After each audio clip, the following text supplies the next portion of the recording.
ఉగాది పండుగను మార్చి 29 బుధవారం ఆచరించండి. శ్రీ హేవలంబి నామ సంవత్సర ఉగాది పండుగను మార్చి 29 బుధవారం ఆచరించి సంవత్సరమంతా శుభ ఫలితాలను పొందండి. 28 మార్చి మంగళవారం అమావాస్య ఉదయం 8:30 వరకు ఉన్నందున అమావాస్యతో కూడిన చైత్ర శుద్ధ పాడ్యమి సంధి ఘడియలతో కూడుకున్న మంగళవారం ఉగాది పండుగను ఆచరించడం వలన ఆ సంవత్సరం అంతా చెడు ఫలితాలను అనుభవించాల్సి వస్తుంది. 29 బుధవారం బ్రాహ్మీ ముహూర్తంలో సూర్యోదయ సమయానికి చైత్ర శుద్ధ పాడ్యమి ఘడియలు ఉండడం వలన ఉగాది పర్వదినాన్ని ఆచరించాలి.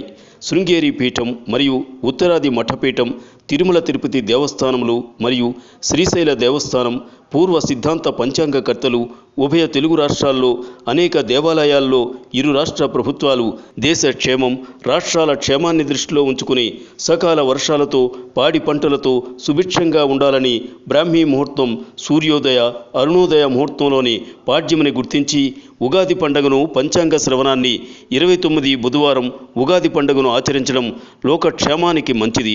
గతంలో 2007 మార్చి 19న శ్రీ సర్వజిత్ నామ సంవత్సర ఉగాదిని సోమవారం ఆచరించిన వారు శుభ ఫలితాలను పొందారు. మంగళవారం ఆచరించిన వారు చెడు ఫలితాలను చవిచూశారు. మంగళవారం ఉగాది పండుగను అనేక మంది చేసుకోలేదు. ఈ సంవత్సరం అదేవిధంగా మంగళవారం కాక బుధవారం ఉగాది పండుగను చేసుకోవడం సకల జనులకు క్షేమం. Like and subscribe Eagle Telangana.